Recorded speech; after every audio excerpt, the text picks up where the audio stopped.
നമസ്കാരം. British west Africa എന്ന് എത്ര പേര് കേട്ടിട്ടുണ്ട്? പണ്ട് ബ്രിട്ടീഷിൻ്റെ അധീനതയിലുണ്ടായിരുന്ന ഇന്നത്തെ ചില സ്ഥലങ്ങൾ ഗാംബിയ, സീറോലിയോൺ, നൈജീരിയ, ഗോൾഡ് കോസ്റ്റ്, ഇന്നതിന് ഗാന എന്നാണ് പറയുന്നത്. ഈ രാജ്യങ്ങളെല്ലാം കൂടെ ചേർന്ന ഒരു പ്രദേശത്തിന് ബ്രിട്ടീഷുകാർ വിളിച്ചിരുന്നതാണ് ബ്രിട്ടീഷ് വെസ്റ്റ് ആഫ്രിക്ക. ആഫ്രിക്കയുടെ വെസ്റ്റ് ഉണ്ടായിരുന്ന ചില സ്ഥലങ്ങൾ അവർ കൈയടക്കി വെച്ചിരുന്നു. അതിന് മൊത്തത്തിൽ വിളിച്ചിരുന്ന പേരാണത്. ഇവർക്ക് കുറച്ച് കറൻസികളുണ്ടായിരുന്നു ബ്രിട്ടീഷ് പീരീഡിൽ. വളരെ റെയറാണ്. റെയർ എന്ന് പറഞ്ഞാൽ ചിലരൊക്കെ കിട്ടാൻ വളരെ പ്രയാസമാണ്. ഞാൻ ഈ കാണിക്കുന്ന കറൻസി റീസെൻ്റ്ലി എൻ്റെ കയ്യിൽ കിട്ടി. 20 ഷില്ലിങ്സ് ആണത്. ബ്രിട്ടീഷ് കറൻസിയുടെ സെയിം. ഷില്ലിംഗ്, പൗണ്ടൊക്കെ ബ്രിട്ടീഷിൻ്റെ ആണല്ലോ. ഇതിൽ നിങ്ങൾക്ക് കാണാം കാറ്റലോഗ് നമ്പർ 8A, B എന്ന 2 സെക്ഷനുകളുണ്ട്. 1934 വരെയുള്ളത് എയും 34 കഴിഞ്ഞുള്ളത് ബിയിലുമാണ് വരുന്നത്. എനിക്ക് കിട്ടിയ കറൻസി 8A ആണ്. പിക് നമ്പർ എന്ന് പറയുന്നത് കാറ്റലോഗ് നമ്പറിനെയാണ്.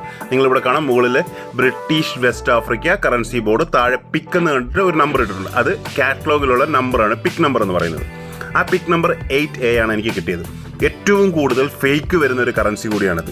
ഒരുപാട് ഫേക്ക് ഇതിൽ വരുന്നുണ്ട്. അതെന്തുകൊണ്ടാണ് വരുന്നത്? ഇതിൻ്റെ വാട്ടർ പേപ്പർ, അതായത് ഇതിൻ്റെ വൈറ്റ് പേപ്പർ എങ്ങനെയോ ലീക്കായി വെളിയിലേക്ക് പോവുകയും അതിലിത് കറൻസി വെളിയിലുള്ള ആളുകൾ പ്രിന്റ് ചെയ്ത് ഫേക്ക് ഉണ്ടാക്കുകയും ചെയ്തു. ഇന്നല്ല, അന്നത്തെ കാലത്ത്. കാരണം ഇന്ത്യയിലെ കറൻസികളും നിർമ്മിച്ചിരുന്നത് വാട്ടർ മാർക്കുള്ള പേപ്പർ ബ്രിട്ടനിൽ ഇന്ത്യയിൽ കൊണ്ടുവന്നിട്ട് ഇന്ത്യയിൽ പ്രിന്റ് ചെയ്യുകയാണ് ചെയ്തിരുന്നത്. അപ്പോൾ ആ വാട്ടർമാർക്ക് പേപ്പർ എങ്ങനെയോ വെളിയിലേക്ക് ലീക്കായി അത് വെളിയിലുള്ള ആളുകൾ കറൻസി ഫേക്ക് ചെയ്ത് മാർക്കറ്റിൽ എത്തിച്ചു എന്നാണ് പറയുന്നത്. കറക്റ്റായിട്ടുള്ള കാര്യമാണെന്നറിയില്ല. ഞാൻ വായിച്ചെടുത്ത ചില അറിവുകൾ ഷെയർ ചെയ്യുന്നത് മാത്രം. ഇതിൽ 2 നോട്ടുകൾ മാത്രം, 8A പിക്കിലുള്ള 2 നോട്ടുകൾ മാത്രമേ PMG ഗ്രേഡ് ചെയ്തിട്ടുള്ളൂ. ഒറിജിനൽ ഗ്രേഡ് ചെയ്തിട്ടുള്ളൂ. എൻ്റെ കയ്യിലിരിക്കുന്ന ഈ 30 ഗ്രേഡ് ഒന്നും ഇതിൻ്റെ ഹയർ ഗ്രേഡ് 35 ഗ്രേഡ് ഒന്നും, ഈ 2 നോട്ടുകൾ മാത്രമേ PMG ഇന്ന് വരെ ഗ്രേഡ് ചെയ്തിട്ടുള്ളൂ.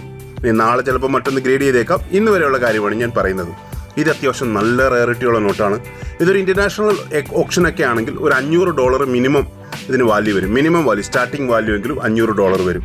ഇത് കാണാം 1951 കുറച്ച് കോമൺ ആണ്. ഇത് ഞാൻ റീസെൻ്റ്ലി വാങ്ങിച്ച മറ്റൊന്നാണ്. 51 അത് കുറച്ച് കോമൺ ആണ്. അപ്പോൾ ഇതിനെക്കുറിച്ചുള്ള ആർട്ടിക്കിൾസ് ഒരുപാട് ഞാൻ വായിച്ചു. ഇതിൽ ഫേക്ക് ഒരുപാടുണ്ടെന്ന് മനസ്സിലാക്കി. അപ്പോൾ ആ ഫേക്ക് ഉള്ളതുകൊണ്ട് തന്നെ PMG വളരെ കെയർഫുള്ളായിട്ടാണ് ഇത് ഗ്രേഡ് ചെയ്യുന്നത്. അപ്പോൾ എങ്ങനെ ഫേക്ക് തിരിച്ചറിയാവുന്നൊക്കെയുള്ള ഡീറ്റെയിൽസ് അവിടെ കൊടുത്തിട്ടുണ്ട്. എൻ്റെ ഈ നോട്ട്, എൻ്റെ കയ്യിലിരിക്കുന്ന ഈ നോട്ട് PMG അവരുടെ സൈറ്റിൽ വരെ ലിസ്റ്റ് ചെയ്തിട്ടുണ്ട്. അതായത് ഈ നോട്ടിൻ്റെ കമ്പാരിസന് വേണ്ടിയിട്ട്, ഇത് ഫേക്ക് ഉണ്ടോ ഒറിജിനൽ ഉണ്ടെന്ന് അറിയിക്കാൻ വേണ്ടിയിട്ട് എൻ്റെ നോട്ട് തന്നെയാണ് അവർ PMGയുടെ സൈറ്റിൽ, അവർ ഒഫീഷ്യൽ സൈറ്റിൽ അവർ ലിസ്റ്റ് ചെയ്തിരിക്കുന്നത്. അപ്പോൾ നമുക്ക് PMG സർട്ടിഫിക്കറ്റ് നമ്പർ ചെക്ക് ചെയ്യുന്നൊരു പരിപാടിയുണ്ട്. അതിൽ കയറി നമ്മുടെ സർട്ടിഫിക്കറ്റ് നമ്പർ അടിച്ചു കൊടുത്തു കഴിഞ്ഞാൽ നമ്മുടെ നോട്ട് അതിൽ കാണാൻ സാധിക്കും. നിങ്ങൾക്ക് കാണാം 30 ഗ്രേഡ് എൻ്റെ ഇരിക്കുന്ന നോട്ടും ഇതിൽ ഹയർ ഗ്രേഡ് ഒന്നുകൂടാണ് ഉള്ളത്. 35 ആണ് ഹയർ ഗ്രേഡ് ഉള്ളത്.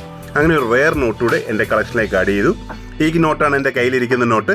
ഇതിൻ്റെ ഫേക്ക് ഉണ്ടെന്ന് ഞാൻ പറഞ്ഞു. ഫേക്കിന് അവർ പറയുന്നത് കണ്ടംപററി ഫേക്ക് എന്നാണ്. കണ്ടംപററി ഫേക്ക് എന്ന് പറഞ്ഞാൽ ആ ഒരു കാലഘട്ടത്തിൽ തന്നെ നിർമ്മിച്ച ഫേക്ക്.